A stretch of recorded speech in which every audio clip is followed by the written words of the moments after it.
Ayah, aku mau tanya. Halo teman-teman petualang, siap-siap ya, hari ini kita bakal bongkar satu rahasia super keren tentang laut. Yuk kita mulai petualangan sains kita. Coba inget-inget deh, waktu kamu lagi asik main di pantai, pernah sadar nggak? Kalau air lautnya itu kadang deket banget sama kamu, tapi kadang jauh banget. Aneh kan?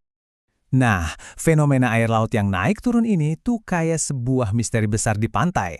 Tapi tenang aja, hari ini kita bakal jadi detektif dan pecahin misterinya bareng-bareng. Jadi, gini ceritanya.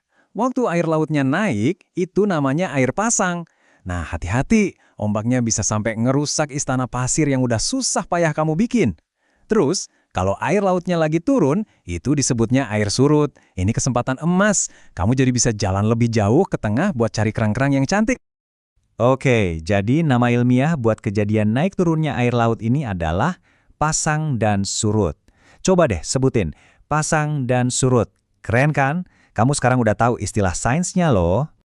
Terus, apa sih yang bikin air laut bisa naik turun gitu? Apa ada yang ngatur dari bawah laut? Ternyata petunjuknya bukan di dalam air loh. Jawabannya itu ada di atas. Coba deh kamu lihat ke atas. Yap, betul banget. Jawabannya ada di langit. Kira-kira apa ya yang ada di langit yang punya kekuatan sehebat itu? Dan inilah dia, pelakunya, bulan. Benda langit yang suka kita lihat pas malam hari itu. Ternyata punya hubungan rahasia sama lautan di bumi. Pengaruhnya besar banget. Wah, ternyata bulan punya kekuatan super. Kekuatan apa ya kira-kira? Apakah dia bisa bersinar terang? Bukan, kekuatannya jauh lebih hebat dari itu. Kekuatan super bulan ini namanya gaya tarik.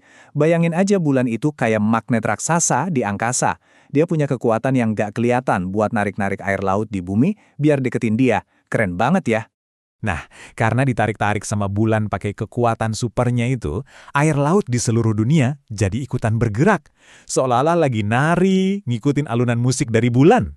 Jadi, di sisi bumi yang lagi dekat banget sama bulan, air lautnya itu ditarik paling kencang. Airnya jadi numpuk dan lebih tinggi. Dan terjadilah pasang. Nah, coba bayangin, kalau di satu sisi airnya ditarik sampai tinggi, berarti di sisi bumi yang lain airnya jadi berkurang dong. Betul, disitulah air lautnya jadi lebih rendah. Dan inilah yang kita sebut surut. Tarian antara bulan sama lautan ini bukan cuma kejadian langka loh, ini terjadi terus-menerus setiap hari, tanpa berhenti. Jadi siklusnya itu muter terus. Mungkin pas pagi, kamu sampai pantai, airnya lagi surut. Pas siang, airnya mulai naik jadi pasang.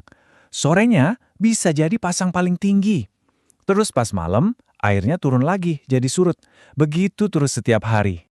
Hore, misteri terpecahkan. Jadi sekarang kamu udah tahu kan rahasia besarnya, bulan dengan gaya tariknya yang super kuat bikin air laut jadi pasang dan surut. Seru banget ya belajar sains itu? Sebelum selesai, aku punya satu pertanyaan terakhir buat kamu. Kalau bulan aja punya kekuatan super, kira-kira matahari yang jauh lebih besar punya kekuatan super juga nggak ya buat lautan? Coba deh kamu pikirin. Sampai jumpa di petualangan seru berikutnya ya. Dadah teman-teman pintar!